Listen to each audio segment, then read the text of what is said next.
Bonjour à tous, bienvenue, c'est 9h50 le matin, Bretagne. Merci d'être là, fidèle au poste. En ce début de semaine, on vous embarque à bord pour 52 minutes d'émission. Alors ce matin, notre invitée fil rouge, c'est Chloé Batissou, la rédactrice en chef de la revue Armen.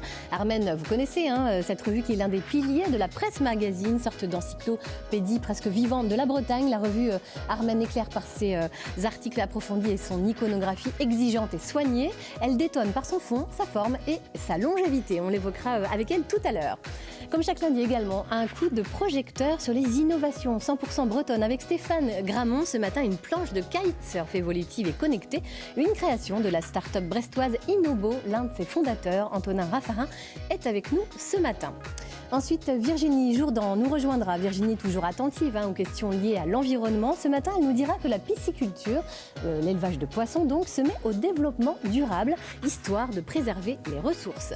Il sera aussi question d'emploi, bien entendu, comme chaque lundi, à travers le programme court Recrutez-moi. Et puis en fin d'émission, vous n'échapperez pas au débriefing de la truculente Catherine Bossard, comédienne de son état et bourrée d'humour, vous le savez. Voilà pour le menu du jour. Bonjour à tous, bienvenue. Bonjour Chloé Batissou. Bonjour. Merci d'avoir accepté notre invitation. Alors vous êtes depuis 2012 la rédactrice en chef de la revue Armen, qu'on ne présente presque plus, mais quand même un tout petit peu. Vous pouvez nous dire rapidement ce que c'est? Bien sûr. Alors la revue Armen, c'est une revue qui a été créée en 1986, donc qui a une exceptionnelle longévité et qui est tout à fait unique en son genre, puisqu'on a des papiers, des articles très longs, une iconographie d'extrêmement grande qualité, et puis un regard sur la Bretagne, un regard transversal qui touche aussi bien la nature, la culture, l'histoire, l'art, l'économie. Voilà, donc c'est très particulier. On l'évoquera bien sûr tout au long de cette émission. Alors vous êtes édité par les éditions quimpéroises Fitament. Mais nous, on avait envie d'en savoir plus sur vous, Chloé. D'où vous vient toute cette passion pour notre patrimoine breton? Mais écoutez, je vous propose de tirer un premier petit papier. On va en savoir plus, ça va nous éclairer. Fraise. Alors, qu'est-ce que ça évoque dans votre parcours, fraise? Eh bien, beaucoup de choses, parce qu'en fait, la fraise, c'est par là que tout a commencé. C'est-à-dire qu'en l'an 2000, j'ai décidé avec une amie de partir aux origines de la fraise au Chili, sur les traces d'Amédée François Fraisier, ce qui ne s'invente pas, puisqu'en fait, ce monsieur Fraisier a rapporté au XVIIIe siècle la fraise originelle du Chili en France, et le seul endroit où elle a fructifié, c'est à Plougastel d'Aoulas, donc en presqu'île de Plougastel d'Aoulas. C'est là que vous êtes née, oui, tout à fait. et donc, si vous voulez, c'est vrai que c'est une histoire qui lie à la fois la Bretagne, à la fois cette ouverture vers le monde, vers l'extérieur, à la fois la traversée, la mer, la curiosité de cet homme qui avait l'esprit encyclopédique de ce siècle, le XVIIIe siècle. Donc c'est une histoire assez fantastique que j'ai parcourue et que j'ai suivie depuis, que je n'ai cessé de suivre. Alors, autre histoire fantastique avec un deuxième petit papier, vous allez nous raconter ça. Je vous propose de le tirer, on va voir ce qui va sortir. Alors, parce que c'est votre truc, ça, les histoires fantastiques. J'aime bien les histoires. Alors, Land's End. Alors, qu'est-ce que ça évoque, Land's End? Land's End. Alors, nous traduire. Oui, c'est le bout de la terre. Ici, on pourrait dire plutôt le début, en fait.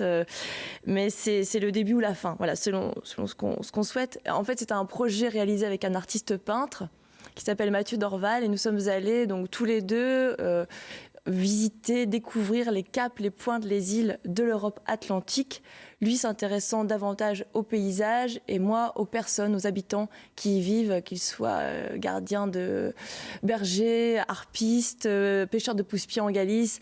Et l'idée, c'était de se poser la question, pourquoi, comment vit-on sur ces lieux somme toute isolés, que ce soit les îles Blasquettes, que ce soit la Costa da Morte en Galice, et que ce soit chez nous aussi. Voilà. Très bien, écoutez, encore de belles histoires à nous raconter. Vous restez avec nous, Chloé. Votre dernier numéro d'Armen parle de la mer en partage. Eh bien, on va tout de suite s'intéresser aux ressources maritimes, justement, victimes de la surpêche. L'élevage de poissons pourrait être une solution. On voit ça tout de suite avec Virginie Jourdan, journaliste au magazine Sans Transition.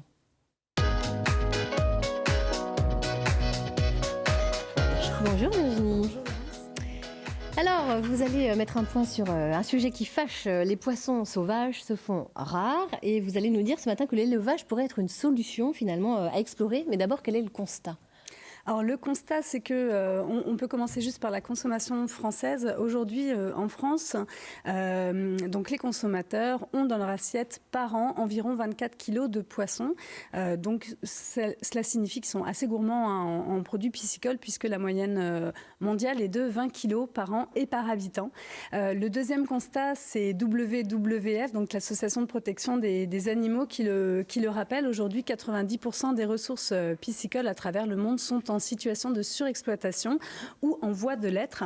Donc la surpêche se poursuit, bien que certaines mesures aient été mises en place, comme sur la pêche du thon rouge, par exemple, où il y a maintenant des périodes où sa pêche est interdite. Oui. Et l'autre constat, c'est que la pisciculture, donc c'est l'élevage de poissons, qui est en énorme expansion, puisque d'après l'INRA, donc l'Institut national de recherche agronomique français, la croissance de ce secteur est de 6 à 8% au niveau mondial par an.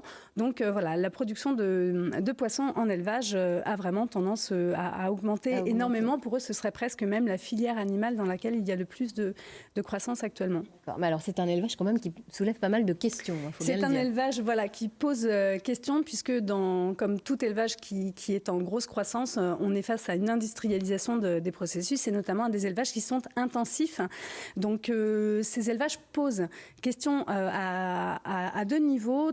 Très concrètement, à l'intérieur de ces élevages, on va retrouver soit la présence de pesticides dans les eaux, donc qui sont voués en fait à détruire tous les organismes vivants qui viennent polluer l'eau des bassins, puisqu'il y a énormément de poissons à l'intérieur. Et le second constat, c'est qu'on y met aussi beaucoup d'antibiotiques, notamment parce que les poissons, lorsqu'ils sont trop nombreux, ont tendance à développer des poux, et donc ce qui est nocif pour eux. Donc voilà, on a des poissons qui vivent dans des environnements qui ne leur sont pas favorables, et qui ne sont pas non plus favorables derrière à la question du traitement de ces eaux d'élevage. Est-ce que l'élevage de poissons reste minoritaire malgré tout en France ? Alors en France, il est minoritaire, puisqu'on évalue à 5000 tonnes d'élevage la production vraiment en bassin. 90% de cet élevage, c'est de la truite. Voilà, donc on est gros producteur de truite. Donc c'est 2% de la production piscicole mondiale.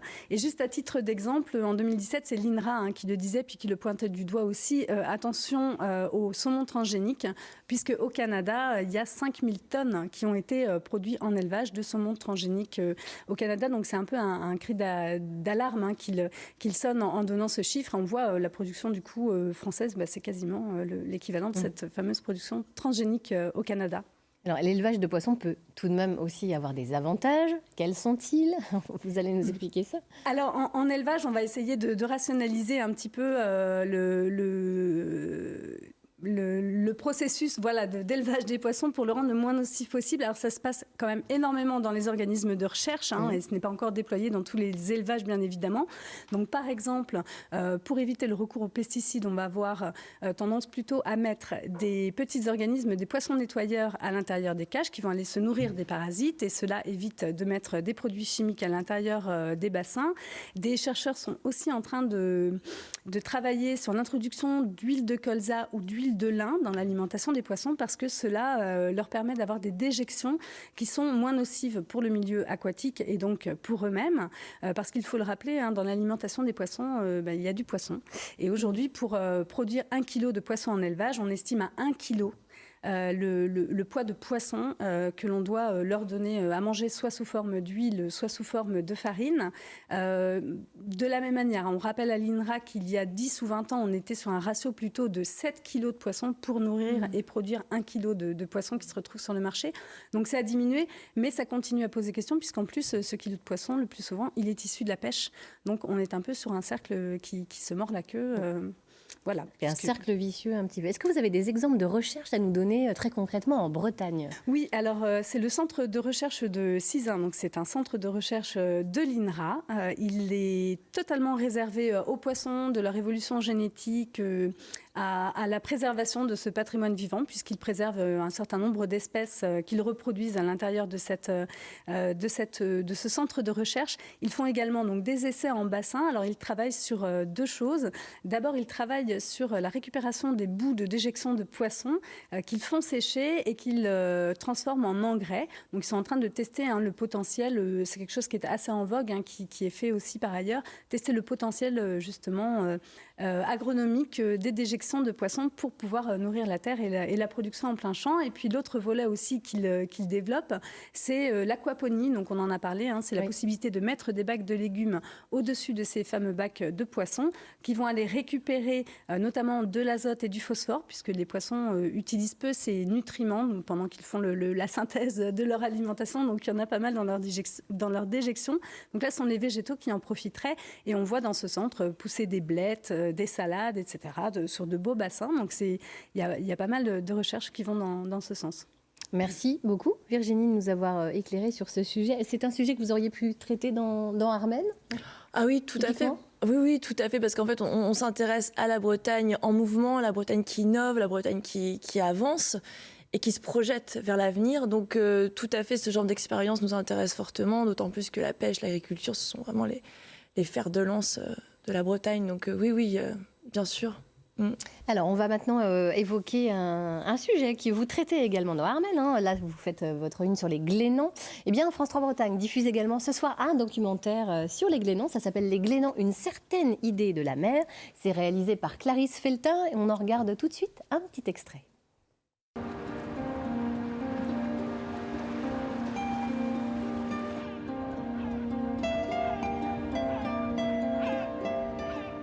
Les Glénans, cette école de voile unique au monde est connue sur les 5 continents.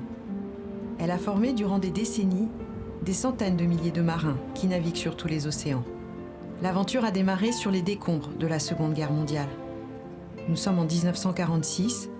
Hélène Viana et son mari Philippe, résistant et fondateur de l'important journal clandestin Défense de la France, se reposent en Bretagne après 5 années de lutte éprouvante. Ils découvrent l'archipel des Glénans. Une fabuleuse histoire à découvrir donc ce soir, après le grand soir 3 sur l'antenne de France 3 Bretagne. Les Glénans, une certaine idée de la mer, réalisée par Clarisse Feltin. Clarisse Feltin, que vous connaissez du coup. Tout à fait, que Clarisse Feltin, que l'on retrouve comme l'une des auteurs du Grand Angle, le grand dossier de ce numéro qui est en vente actuellement, le numéro de novembre-décembre. Et Clarisse Feltin est donc documentariste et a accepté d'écrire pour nous un article, donc la biographie d'Hélène Vianney qu'elle a écrite. Et pour nous, elle a pu rédiger donc, ce portrait de la fondatrice avec son mari, la fondatrice de l'école des Glénans. Donc c'est qui a été créé en 1947 et qui fête donc ses 70 ans. Alors il y a une revue aussi qui a une certaine longévité, ça nous fait un lien tout naturel. Armen a été lancé en 1986. C'était quoi au début ? Est-ce que ça ressemble à l'Armen d'aujourd'hui ou c'était complètement différent ? Oui, alors c'est assez étonnant parce que justement j'ai repris aussi les premiers souhaits, voilà, choix. C'est la première couverture. La première couverture, et c'était une façon de se projeter vers l'avenir et de réfléchir à notre identité. En fait, c'était une photo de Michel Tersiquel, le regretté Michel Tersiquel, qui était le photographe attitré de la revue. Et en fait, quand on reprend les postulats de départ et les souhaits de départ, on les retrouve aujourd'hui. C'est-à-dire qu'on les suit. En fait, tout en étant dans le 21e siècle, on suit ce côté, le regard contemporain que l'on porte sur la Bretagne, l'iconographie exceptionnelle. On retrouve vraiment les données de départ qui nous tiennent à cœur et qui maintiennent aussi cet être vu. Ouais. Tout est dans le nom. Armen, c'est un phare, c'est un guide donc. Et puis c'est aussi le roc, la solidité, le roc devant l'adversité, parce que ça n'a pas été une histoire facile, Armen, en fait. Ça a été mouvementé. Peut-être que vous pouvez nous en dire 2 mots, mais c'est... Oui, en fait, l'origine, c'était l'équipe du Chasse-Marée qui crée Armen, donc 5 ans après.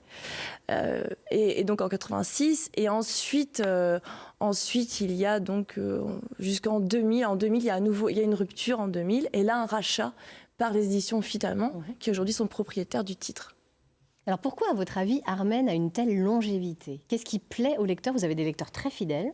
Qu'est-ce qui fait votre ADN, finalement, votre différence ? Vous êtes un bimestriel, donc il faut se différencier, c'est vrai. Qu'est-ce qui fait que ça marche ? Oui, c'est aussi assez extraordinaire, mais c'est aussi, dès le départ, c'était un choix de monter une belle revue. une revue dont on soit fier, une revue que l'on garde, une revue encyclopédique vivante de la Bretagne. Et donc ce sont ces préceptes-là qui restent. Et c'est vrai que c'est une revue qu'on ne jette pas. C'est une revue que l'on garde sur les étagères, dont on est fier et qu'on va compulser et qui ne sera pas éphémère, qui ne sera pas temporaire, qui va rester en fait. Les sujets ne s'effritent jamais. Par exemple, là, si on reprend l'école des Glénans, quand on pense ce dossier, on le pense pour qu'il puisse demeurer. C'est-à-dire que les auteurs écrivent, mais dans 2-3 ans, on peut reprendre cet article en ayant les fondamentaux d'une histoire. Et c'est ça qui nous importe et qui plaît autant au grand public, aux étudiants, aux universitaires, à tous les Bretons qui aiment la Bretagne. En fait, vous étiez un petit peu précurseur, finalement. C'est l'ancêtre du MOOC, ce qu'on appelle le MOOC aujourd'hui.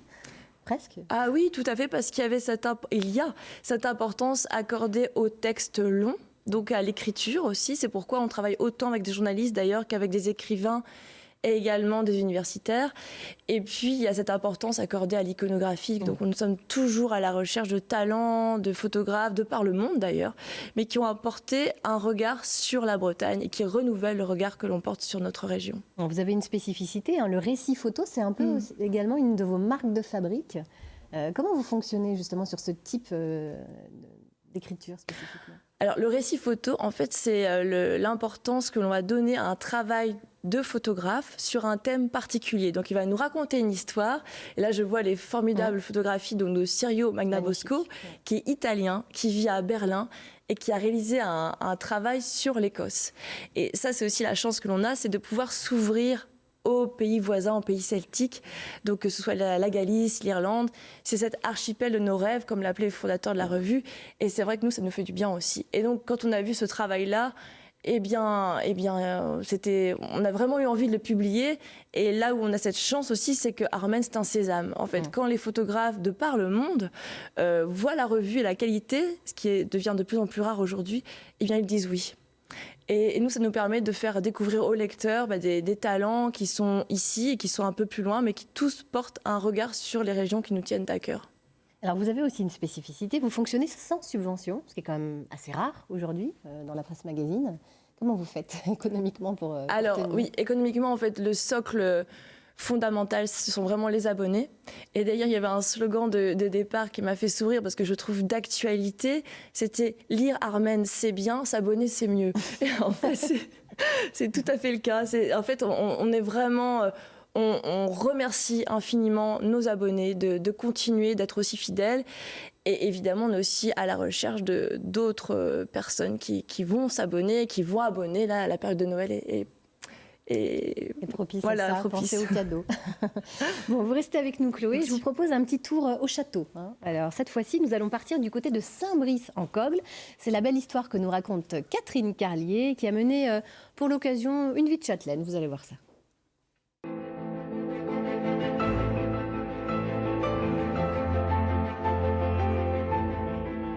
Bienvenue dans l'itinéraire Bretagne. Cette semaine, c'est la vie de château qui est au programme. Celui-ci à Saint-Brice-en-Cogle, au château du Rocher-Portail qui date du XVIIe siècle. Il vient juste d'être racheté par un enfant du pays, alors pas question pour lui de devenir châtelain. C'est un industriel de l'environnement. Il est passionné par l'histoire de France et ce château, justement, lui permet de remonter le temps. Ce château de la Renaissance n'a ouvert ses portes au grand public qu'en été 2017. Le guide du jour, Manuel Roussel, le nouveau propriétaire.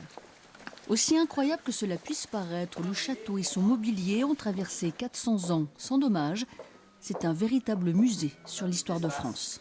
Première chose, c'est cette table qui est exceptionnelle, vous voyez, qui est blasonnée. C'est une des premières tables sédentaires en France, donc milieu XVIIe siècle, d'accord, parce qu'avant cette époque, on disait dresser la table, c'était un plateau sur des tréteaux qu'on enlevait facilement parce que justement, une pièce pouvait avoir multifonction. Alors, toutes les pièces du château ont des tapisseries. Au XVIe siècle, elles étaient tendues.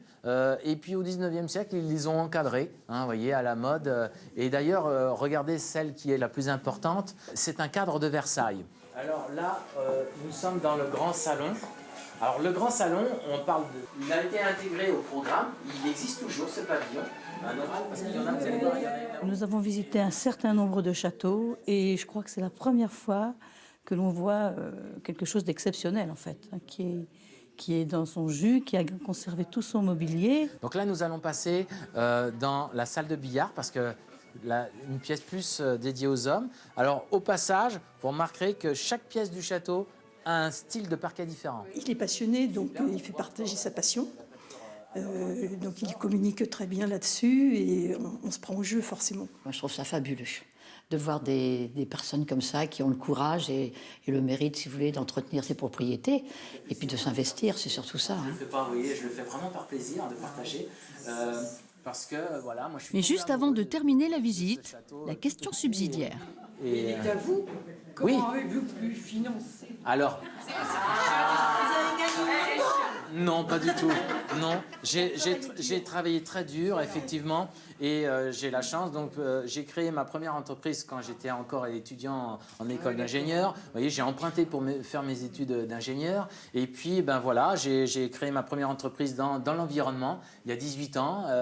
L'Erika est arrivé par ici, le Prestige. Donc, on a eu c'est nous qui avons été réquisitionnés par l'État pour faire ces chantiers de dépollution qui nous a propulsés, voilà, dans un monde industriel. Et aujourd'hui, je suis avec 3 associés à la tête d'un groupe industriel qui me permet de financer, mais j'ai quand même fait un emprunt. C'est une vraie entreprise, en fait. Et les chambres de bonne et tout. Les travaux de restauration se succèdent dans ce château classé monument historique.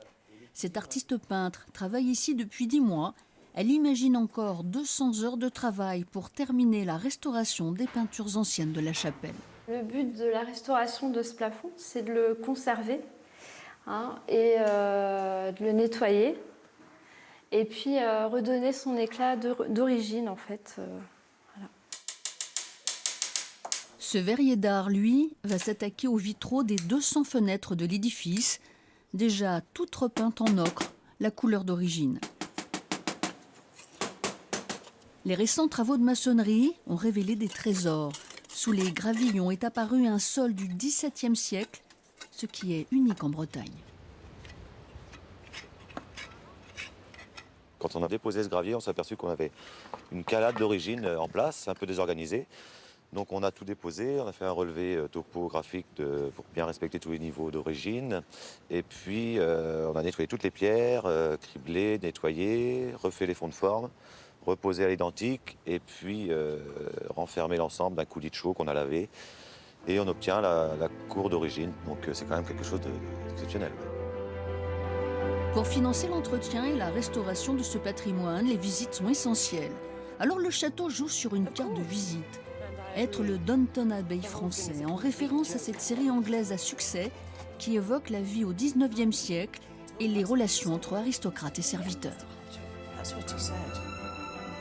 What should we call it? We could always start with Mrs. Crawley. Mr. Crawley was his lordship's cousin and heir to the title. Je vais vous faire visiter les espaces des domestiques et vous allez comprendre pourquoi on nous appelle le Downton Abbey français. Suivez-moi. Au dernier étage, sous les combles, l'univers des domestiques. Ici, en 1860, le château employait 35 hommes et femmes, dont une douzaine étaient affectés au service des châtelains. Elle commençait à 6h30 du matin et terminait à 21h. Et il y avait une vie à partir de 21h avec toutes ces femmes de chambre dans cet étage. Et c'est pas une reconstitution ici? Non, voilà. Alors c'est unique en France, selon les dires des monuments historiques. Tout a été bien conservé, les objets sont authentiques, les costumes sont des domestiques du château, les lits préservés, avec leurs placards, les lampes à huile. Et nous avons vraiment l'impression de retomber un siècle en arrière. Ouais. Alors j'imagine que vous avez encore beaucoup de projets pour ce château? Oui, beaucoup de projets. C'est reconstituer les jardins historiques Renaissance à la suite des travaux archéologiques, finir la restauration de l'intérieur, peaufiner. Et puis, ma volonté, c'est vraiment d'animer ce château, créer un grand spectacle vivant d'été avec des costumes. Style Puy du Fou? Puy du Fou breton. Et puis, peut-être également un restaurant Renaissance costumé pour plonger les visiteurs dans l'ambiance Renaissance. Et ça, vous vous donnez quel objectif, quelle année? Quelques années. Ah, très bien, quelques années. Voilà. Merci beaucoup. Il y a décidément des rêves fous, des défis incroyables, des paris insensés. Mais déjà que ce château ait été préservé des pillages et de l'abandon, et qu'il ressurgisse du passé 4 siècles plus tard intact, est une belle histoire. Une magnifique histoire de passion, effectivement. Allez, je connais un autre passionné qui va nous rejoindre. C'est le moment de plonger dans l'univers des nouvelles technologies. Et pour cela, on reçoit Stéphane Gramont et son invité.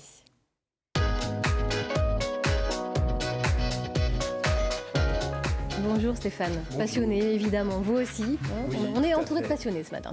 Oui, passionné par la mer, mais pas que. Mais on va quand même rester dans le monde du nautisme, mais sans doute avec d'autres mots.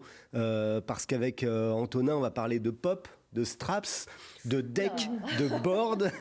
Et on va découvrir le principe d'une planche de kitesurf évolutive. Alors ce principe, en 2 mots, quel est-il ? Alors le principe en fait de la planche de kitesurf évolutive qu'on a développée, c'est de pouvoir s'adapter avec une planche à tout type de pratique, que ce soit sur du flat, vous l'avez dit, que ce soit dans la vague, que ce soit en fonction de la taille de la planche. Donc c'est d'avoir une seule et même planche pour tous les types de pratiques. Donc ça évite de racheter à chaque fois et d'encombrer son garage de multiples planches. C'est exactement ça le principe. En fait, l'idée est venue quand on était étudiant, on n'avait pas forcément les moyens pour avoir plusieurs planches. Donc on a un squelette qui est en carbone dessus, qui va reprendre tous les efforts lorsqu'on pratique. Et après on va venir plugger dessous donc les decks, où là ces decks ils peuvent varier en taille, ils peuvent varier en forme, en couleur, pour ceux qui veulent aussi jouer sur la personnalisation. Et là, nous traduire. Deck. Ouais, c'est ça. En fait, non, mais il y a un index qui est fourni à la fin de l'émission. Avec des petits. En fait, c'est ce qu'on voit actuellement sur la. Là, on a le squelette, donc ce qu'on a la partie noire, et on voit les différents decks dessous, donc la partie qui bouge, qui est vraiment en contact avec l'environnement marin. Et ces decks, on va pouvoir faire varier là en forme, par exemple. Et l'intérêt, c'est que le deck se change pour 99 €. Donc, quand la planche est trop usée ou qu'on va avoir plusieurs tailles, plusieurs formes, on a plusieurs decks. Parce qu'une planche complète, c'est. Aujourd'hui, sur le marché, c'est entre 600 et 800 €. Ah oui, quand même. Ça vaut le coup de passer. Alors vous nous demandiez, Laurence, quel bon vent nous amenait. Hein. Alors il y a la tempête, mais pas que. C'est que Antonin revient du salon nautique où il a pitché, c'est-à-dire qu'il a présenté son projet en 3 minutes chrono dans un concours de start-up organisé justement par la French Tech Rennes, Saint-Malo, qu'on connaît bien.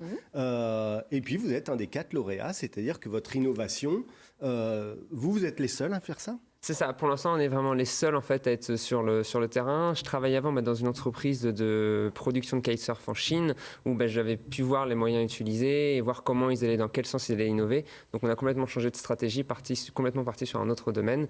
Et comme vous le disiez, on était au salon nautique, on est revenu il y a 3 jours, où on a pitché justement au Startup Nautic Day, où il y avait 17 startups, 4 lauréats, on a eu le prix de l'originalité, où là c'était vraiment intéressant pour nous puisqu'on a pu être confrontés au final à de futurs clients parisiens. Et aussi, on a pitché, il y avait la FF Voile, il y avait des investisseurs. Donc, même par la suite, pour la vie de l'entreprise, c'était vraiment une super bonne chose. Voilà, il faut dire que l'entreprise, elle a un an, à peu peine, près. C'est ça. Et là, vous lancez une campagne de crowdfunding de financement participatif pour lancer les premières productions industrielles. Le salon, ça vous a aidé pour ça ? Oui, exactement. En fait, c'était l'objectif du salon, c'était de commencer à faire des préventes. Et on a profité de cette occasion du salon pour lancer officiellement notre campagne de crowdfunding, donc sur KissKissBankBank, où on a 40 planches qui sont en prévente. Et l'idée du financement de cette campagne, c'est pour nous aider à investir dans de futurs moules, puisqu'en fait, on fait toute la production en France, même en Bretagne, puisque le squelette est fait au Tréhoux, donc à 20 minutes de Brest, et le deck dessous est fait à Plastite à Rennes. Donc on est vraiment sur une production made in Bretagne. J'imagine que c'est plus simple aujourd'hui, avec le numérique, les imprimantes 3D, de fabriquer des prototypes, alors qu'avant, il fallait envoyer un plan je ne sais où, qui fabriquait le moule, qui vous le renvoyait. C'est ça.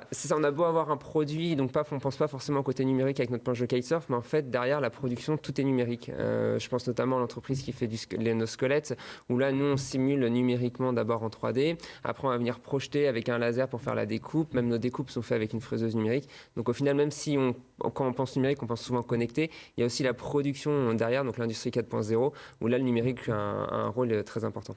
Dans Armen, on s'occupe un petit peu du monde des startups, de l'innovation ? Oui, tout à fait. Je pense que ça ne se sait pas assez, mais on a ouvert 2 pages au monde des startups, donc depuis maintenant 2 ans. Et donc, dans chaque numéro, on présente des startups de la région. La passerelle est toute trouvée. C'est ça. Est-ce que vous allez recruter, du coup, Antonin ? Oui, alors normalement, mi-2018, on envisage le recrutement d'un commercial, puisqu'en fait, on est 2 fondateurs de formation ingénieur, bien que maintenant, je m'occupe plus de la partie gestion. Et du coup, on a besoin de ces compétences plus sur l'aspect commercial, aller voir directement les magasins, faire la vente des planches. Ben voilà une bonne nouvelle. En effet. Merci beaucoup Stéphane, merci Antonin. Justement, vous le savez, nous aussi dans cette émission, nous cherchons à être au plus près de vos préoccupations et évidemment c'est l'emploi. C'est l'objectif du programme Cours Recrutez-moi réalisé par Magali Douarche. On va suivre un entretien avec une mine de conseils aussi bien pour les candidats que pour les recruteurs. On regarde.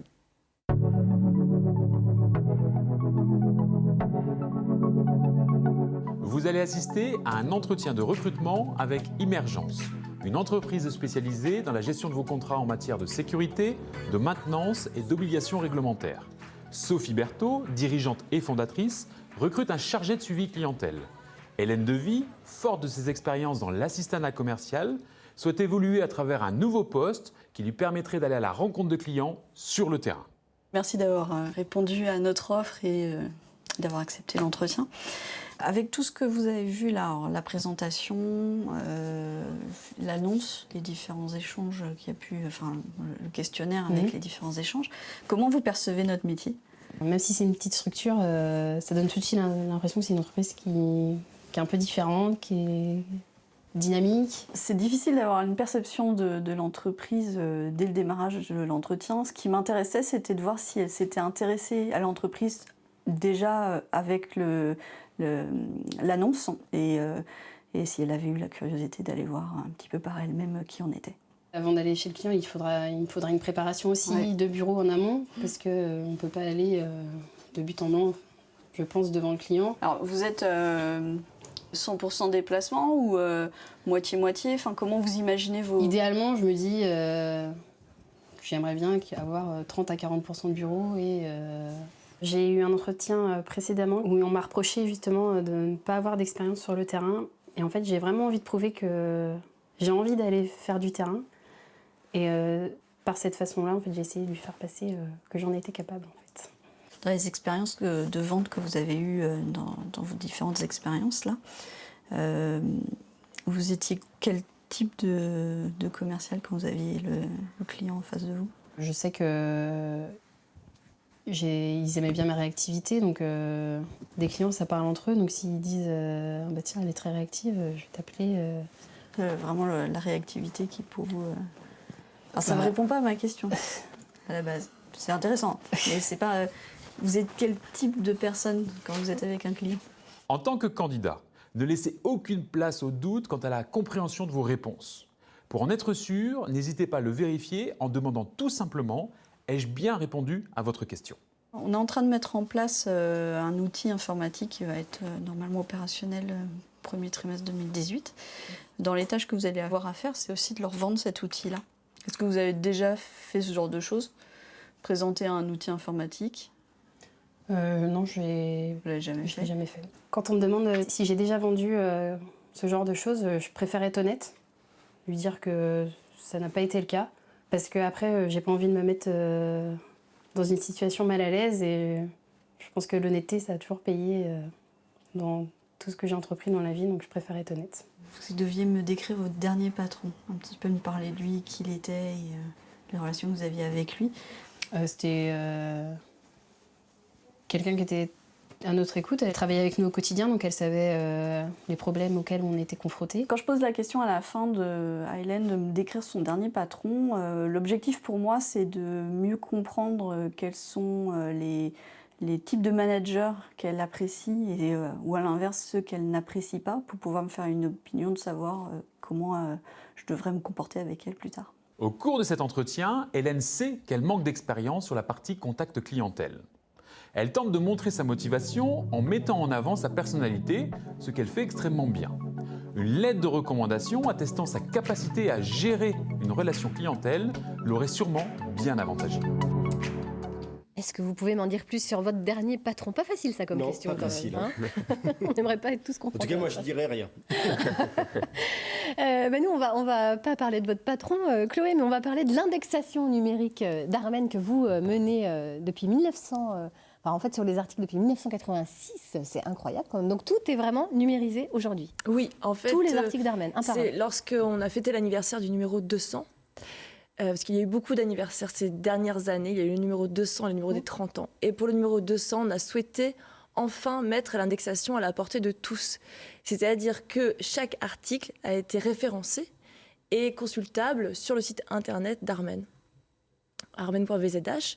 Donc c'est une chance et c'est assez formidable parce que pour tout étudiant, tout chercheur qui souhaite voir ce qui a pu être dit dans les années 90 sur tel thème ou sur tel domaine, etc., il aura la réponse à sa question. Donc on revient à l'expression employée à plusieurs reprises au cours de l'émission, mais c'est vraiment l'encyclopédie vivante de la Bretagne qui prend tout son sens. Et Stéphane et Virginie, vous-même, vous arrivez de consulter des articles d'Armen comme ça, de cette façon-là, très anciens. Moi, en fait, j'ai beaucoup lu la revue quand je suis arrivé en Bretagne, parce que je ne suis pas breton. Et je suis arrivé ici à France 3, donc il a fallu quand même se mettre un peu dans le bain, être en capacité de proposer des sujets, etc. Et j'ai beaucoup lu à une époque Armen. C'est un peu la référence.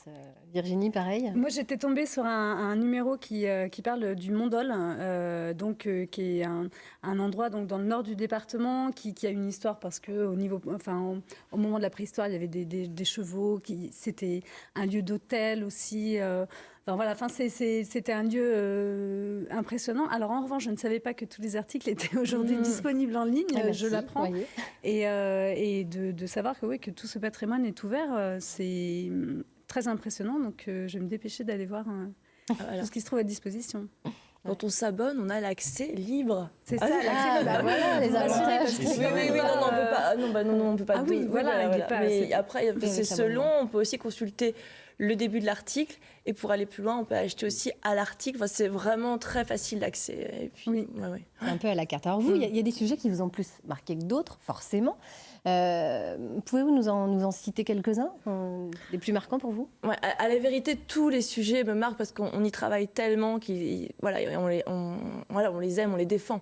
Mais en revanche, c'est vrai que sur ces derniers temps, je peux citer par exemple cet article donc sur un portrait d'Irène Frachon.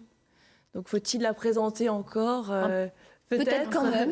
Ce médecin pneumologue de Brest qui a mené et qui continue à mener un combat par rapport aux victimes du Mediator et qui a repéré les dégâts causés par ce médicament. Et donc il y a eu un film, il y a eu beaucoup de choses autour de cette femme et de ce courage. Et donc c'est Hervé Hamon, donc le journaliste écrivain, qui a accepté de rédiger ce portrait. Et là, on arrive vraiment à l'essence même d'Armen, c'est-à-dire qu'Hervé Hamon apporte le plus que l'on recherche à chaque fois, c'est-à-dire que lui la connaissait aussi, donc il y a une relation d'amitié. Et donc ce papier, cet article, va dire des choses que l'on ne trouvera pas ailleurs. Et c'est toujours ce que l'on essaie de faire, en fait, sur tous nos articles. Qu'est-ce qu'on y apprend, là, justement, sur Irène Frachon? Il faut le lire. J'étais sûre que vous y répondre. Et donc, on a 8 pages, 6 ou 8 pages. Donc ça aussi, on retrouve la longueur. Dans l'ordre de l'intime, finalement, dans ces portraits-là. D'ailleurs, au niveau de la photo, on le retrouve aussi. C'est un portrait de René Tanguy. Et là aussi, on a une photo prise chez elle. Donc, on recherche cette intimité, en fait. D'accord. Est-ce qu'il y a un autre sujet qui vous aurait marqué Oui, tout à fait. Je pense que c'est l'un des seuls scoops de la vie d'Armen. C'est qu'en fait, un des journalistes qui travaille régulièrement avec nous, qui s'appelle Nicolas Guillas, qui est un journaliste scientifique, durant 2 ans était sur la brèche, c'est-à-dire qu'il suivait une des fouilles qui étaient réalisées à Plougastel, la Oulas. Décidément, on y revient toujours. On y revient toujours à Presqu'île. Et en fait, les trouvailles ont été absolument fabuleuses parce que ce qu'on voit là à l'image, c'est l'auroch rayonnant gravé sur une plaque de schiste. Et cet auroch rayonnant, c'est la première fois qu'on voit ce dessin dans le monde. Donc c'est une trouvaille remarquable et on a été les premiers avec la revue scientifique d'abord et ensuite nous, qui est la référence pour le chercheur. Et ensuite Armen a en parlé et ça a été une belle récompense parce que la presse nationale a pris le relais et a cité Armen, donc ce qui n'arrive pas tous les jours. Donc c'était une belle récompense et on était sur là aussi 6-8 pages avec et puis on a fait la couverture avec ce fameux auroch rayonnant. Et vous, Nicolas, il travaille pas loin, c'est le rédacteur en chef de la revue Science Ouest, il faudra l'inviter parce que, mine de rien, numéro après numéro, il devient quand même une référence pour la vulgarisation scientifique en Bretagne. Et si je peux me permettre d'ajouter le nom du chercheur Nicolas Nodino, tout de même, l'archéologue qui est à l'origine de cette belle trouvaille. Comment vous voyez l'avenir, Chloé, justement pour cette revue? On sait que le contexte pour la presse écrite n'est pas simple. Comment vous envisagez justement de faire évoluer question, le magazine? C'est une question assez délicate. Après, nous, ce qui nous tient, en fait, c'est cette passion qui anime l'équipe et qui, nous souhaitons, anime aussi les lecteurs. Ensuite, on évolue toujours, mais par petites touches, c'est-à-dire que la mise en page évolue, mais toujours par petites touches, il n'y a pas de révolution globale. Néanmoins, comme je disais, il y a toujours ce désir d'aller chercher des talents en permanence. Et puis la Bretagne est en perpétuelle évolution. Donc nous, on accompagne, on essaie de faire comprendre en fait, ce qui se trame aujourd'hui. Donc je pense que notre rôle, il reste majeur. Et comment toucher les jeunes? Ça, c'est la question. J'imagine. Oui, alors... Peut-être Carmen, sur une planche connectée, ça... On peut lire en naviguant, pourquoi pas, oui. Après, je pense on peut être hyper connecté et avoir le goût du bel objet, le goût du beau livre et de la belle revue. Oui, ça n'empêche pas. Voilà, et je pense que c'est aussi là notre chance, en ayant une forte présence sur les réseaux sociaux, ce qui est le cas, sur les pages internet du site, et puis en ayant cette revue papier que l'on garde et en accordant toujours autant d'importance à l'iconographie, je pense qu'il y a des découvertes à faire. Je ne vois pas comment on ne peut pas toucher les 20-30 ans. Pour moi, ça me semble... si on aime, si on est curieux, voilà.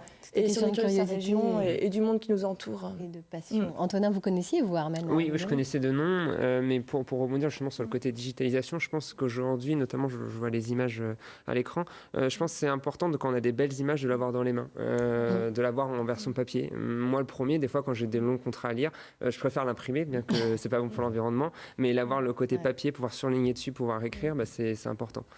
C'est vrai que la digitalisation arrive partout, mais d'avoir quand même, comme on le dit, avoir un beau livre sur la table de chevet, c'est toujours bien. On reste attaché malgré tout au papier. Ça fait un sujet pour vous, les nouvelles tendances, par exemple la glisse. La Bretagne se laisse gagner par la culture de la glisse qui était plutôt associée au sud-ouest de la France, par exemple. Ça peut être un sujet que vous prendrez en main dans Armen? Tout à fait, pourquoi pas. Après, c'est vrai que notre colonne vertébrale, c'est tout de même l'histoire, l'archéologie très fortement, mais rien ne nous interdit d'aller voir aussi sur des chemins qui pourraient peut-être toucher un lectorat peut-être différent, a priori, mais on fait attention aussi aux a priori.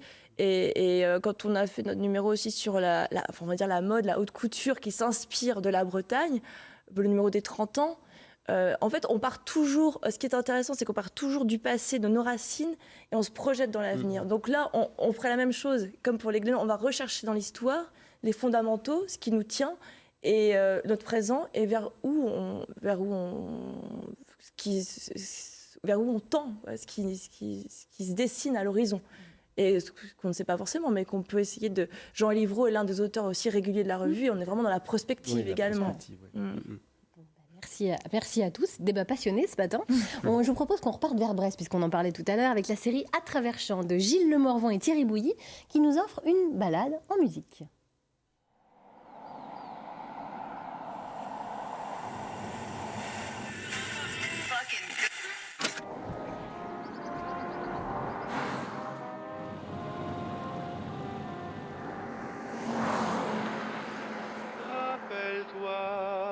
Barbara, il pleuvait sans cesse sur Brest ce jour-là et tu marchais souriante, épanouie, ravie, ruisselante sous la pluie. 1968, Yves Montand chante Barbara de Prévert à la télévision.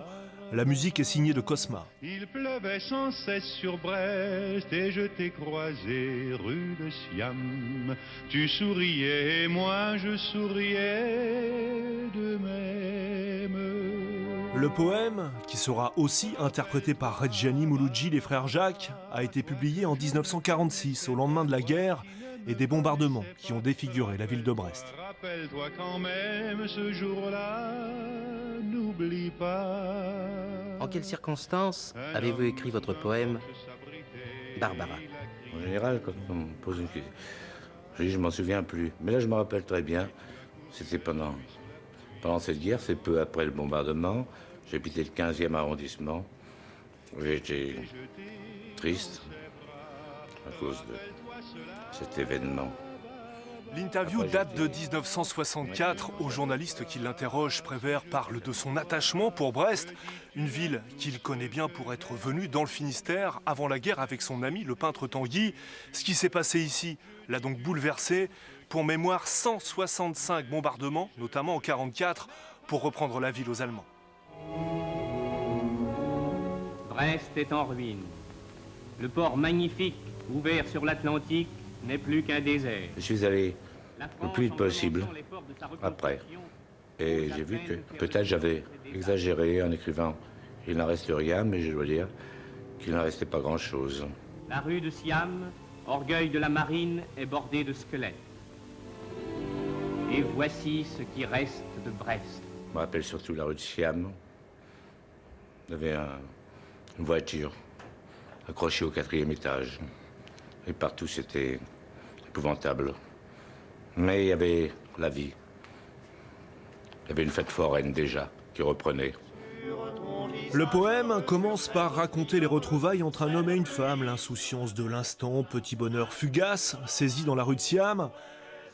Et puis tout qui bascule, les bombes qui mettent la vie par terre. Quelle connerie la guerre, qu'est-il devenu maintenant sous cette pluie de fer, de feu, d'acier, de sang. Et pourquoi Barbara? C'est pas spécifiquement un nom breton. Dans le monde entier, c'est un nom international. Barbara. Comme un port. Les ports sont internationaux. Brest. Ou Hambourg, dont on peut dire alors qu'il n'en restait rien. Je dois dire quelle connerie la guerre. Ça concerne aussi bien le bombardement de Brest que celui de Hambourg, ou celui de Dresde. L'absurdité de la guerre en quelques vers, avec Barbara, Prévert avait fait de la tragédie de Brest un poème universel. Le texte a tellement touché que partout des femmes se sont reconnues dans la passante de la rue de Siam. Je dois dire que j'ai souvent aussi reçu des lettres d'un peu de tous les coins qui me disaient « Barbara, c'est moi ». J'ai dit « oui, pourquoi pas ». Et tu t'es jeté dans ses bras. Appelle-toi cela, Barbara. Je ne m'en veux pas si je te tutoie. Je dis tu à tous ceux que j'aime, même si je ne les ai vus qu'une seule fois. Je dis tu à tous ceux qui s'aiment, même si je ne les connais pas. Appelle-toi Barbara. N'oublie pas cette pluie sage et heureuse sur ton visage heureux, sur cette ville heureuse, cette pluie sur la mer, sur l'arsenal, sur le bateau l'ouessant. Ça aurait pu être un sujet pour Armen, ça, vu la qualité iconographique du reportage. Totalement, les archives sont magnifiques, magnifiques. Et puis les mots toujours chargés d'émotions. Forcément, la poésie. Si vous étiez un pays, Chloé, vous seriez lequel? Le Chili. Le Chili. Le Chili, le Chili, cet autre Finistère, en fait. Parce que j'aurais pu dire le Finistère, mais bon, le Chili, pour moi, c'est l'essence du Finistère. C'est-à-dire, c'est une bande de terre coincée entre la cordillère et l'océan Pacifique. Et puis avec cette histoire qui me relie au Chili, cette histoire qui maintenant date de plus de 10 ans avec cette histoire de fraises, d'exploration. Donc moi, c'est un pays qui est cher à mon cœur, où j'ai beaucoup d'amis. Et voilà, donc voilà, le Chili. Si vous étiez un moyen de locomotion, seriez-vous le surf? Peut-être, connecté ou pas. Le bateau plus simplement, parce que c'est vrai qu'on peut aller un peu plus loin. Ouais. Si vous étiez un regret, vous seriez quoi? La feuille morte. Je trouve ça assez joli, parce que voilà. Retour à Prévert. Ouais, retour à Prévert, forcément. Et si vous étiez une œuvre d'art, on va terminer avec ça. Alors, l'œuvre d'art, j'aime beaucoup les œuvres d'Andy Goldsworthy, donc cet artiste qui vit en Écosse et qu'on peut qualifier de land art dans ce qu'il fait, c'est-à-dire qu'il travaille dans la nature, avec la marée, avec la neige, donc des œuvres éphémères et qui illustre bien le processus de création, en fait. Ça vous correspond, ça? Oui, j'aime beaucoup. Ouais, je suis très touchée. Merci beaucoup d'avoir été avec nous. Merci à tous. On va tout de suite retrouver l'amie Catherine Bossard pour le débriefing de cette émission. Elle arrive à la France. Bonjour Catherine, vous avez sorti le bonnet ce matin? Ouais, je sprinte là, attends. Retour de trance. Oui, d'accord, ah ouais, retour carrément. de trance. Ouais. Pardon. Comment c'est pas facile, ça va bien. Un peu difficile le week-end? Ça va bien, non, impeccable, super. J'ai sprinté pour venir, excusez-moi. Ça va bien? Top. Bon, c'était pas top le week-end, j'ai un peu tout paumé. J'ai laissé mon combi, je l'avais garé en warning sur la 2x2 voies à côté du Parc Expo. Bon, j'étais un peu en oblique au milieu de la route, mais je l'ai plus retrouvé le lendemain. Je me dis, c'est peut-être le moment de me trouver un avenir. Peut-être, ouais. Pardon, j'ai des petites remontées acides. Donc merci de m'offrir une chance de trouver l'inspiration pour me trouver un avenir. Notamment, attendez, j'ai pris des notes. Non, c'est dans l'autre sens. Oui, devenir châtelaine. Top. Plutôt top, l'endroit est pas mal et tout. Après, faut ranger sa chambre, faut accueillir des gens, faut gérer ça, faut monter des entreprises. Donc je me dis peut-être pas tout de suite. Sinon, kitesurf, c'est plutôt chouette le kitesurf, mais j'ai pas fait kitesurf LV2. Alors je sais pas ce que c'est les pop, les decks, les whiz, les fly. Non, on va attendre pour le kitesurf, mais j'aime bien ce que vous faites. Sinon, Armel, merci juste pour vous dire, Chloé, c'est super de mettre beaucoup de photos aussi dans vos magazines. C'est plus sympa pour lire, surtout quand tu reviens et puis tu vois un peu tout en double. C'est ça, et trop. Oui, carrément. Et sinon, alors, ça y est, j'ai trouvé, merci Virginie, la pisciculture. C'est ce qu'il faut faire. C'est l'avenir, surtout syndicaliste dans le domaine de la pisciculture, parce qu'a priori les poissons sont surexploités. Pas juste exploités, mais surexploités, il faut les défendre. Et les trucs qu'on apprend sur la pisciculture, les poissons ont des poux. Genre, c'est peut-être parce qu'ils ont des cheveux. C'est top. Et attendez, j'ai appris autre chose aussi. Aquaponie. On peut faire de l'aquaponie. Alors, toutes les fois où j'ai dû choisir entre le boulot, la piscine et le poney, et là, je vais pouvoir en faire. C'est ça que je vais faire. Merci tout le monde. Merci Catherine, merci beaucoup. Je vous propose même pas de lire mes fiches pour annoncer les titres. Oh, bah non. Je pense que vous n'êtes pas trop en état. Tout va bien. Allez, excellente journée à tous. Prochain rendez-vous sur France 3 Bretagne, ce sera à midi pile avec Anne Toulagade et suivi de votre journal régional. Ça va aller, vous allez vous en remettre. Dans l'actualité, ce midi, une nouvelle vidéo de l'association L214 qui pointe du doigt les poules en cage dans les Côtes d'Armor. Nous parlerons, voilà, vous voyez, encore un combat. Nous parlerons également de logement intergénérationnel. Et puis, c'est la saison, forcément, coup de projecteur sur le marché de Noël de Pont-Scorff. Voilà, et quant à nous, notre invité demain matin, ce sera à 9h50, et ce sera le groupe Soldat Louis, enfin en tout cas l'un de ses membres, Serge Danet, l'un des membres fondateurs. Cool. Ouais, vous êtes super. Du rhum, allez. Non, là, va falloir s'arrêter là, avec modération. C'est fini. Merci à tous, belle journée, à demain, 9h50.